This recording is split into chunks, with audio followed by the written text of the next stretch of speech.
update ng bayan, maasahan anumang panahon.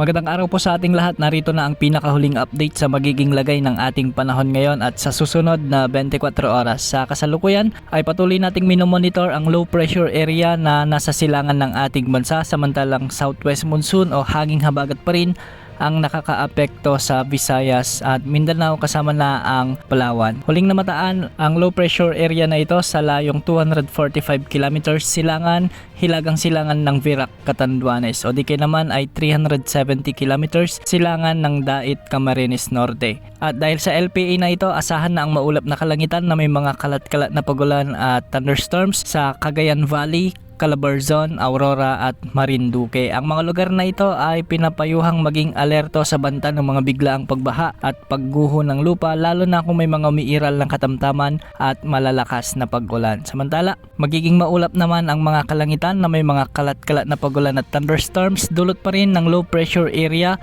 sa malaking bahagi ng Metro Manila, sa buong Visayas, ang Ilocos Region, Cordillera Administrative Region, ang nalalabing bahagi ng Central Luzon, sa buong Bicol Region, Occidental Mindoro, Oriental Mindoro at ang Romblon. Kung mapapansin natin ay malawakan na ang mga kaulapan at pag-ulang sakop ng low pressure area na ito, kaya posible pa rin ang banta ng mga biglaang pagbaha at pagguho ng lupa, lalo na kung may mga umiiral ng katamtaman at minsan ay malalakas na pag-ulan sa mga lugar na nabanggit. Samantala, dahil naman sa umiiral na habagat o southwest monsoon ay magiging maulap naman ang mga kalangitan na may mga tsansa ng mga scattered rains o kalat-kalat na pagulan at thunderstorms sa Zamboanga Peninsula, Northern Mindanao kasama na ang Caraga Region.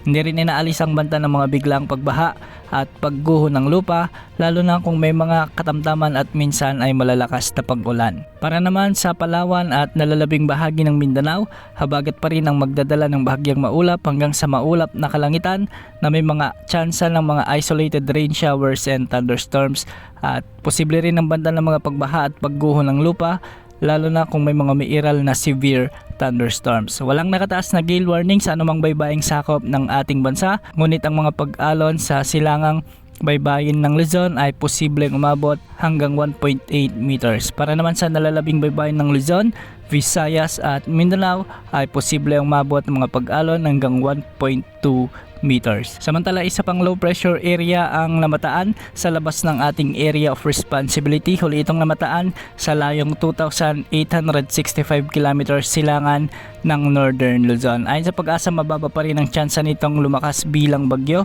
sa susunod na 24 oras at wala pang direktang epekto sa anumang bahagi ng ating bansa. Base sa outlook nito ay kikilos ito ng pakanluran sa mga susunod na araw at posibleng pumasok sa ating area of responsibility sa susunod na linggo o sa mga susunod na araw. Base sa outlook nito sa GFS model ay posibleng maging bagyo ito bago lumapit ng bahagya sa may Luzon o extreme Northern Luzon.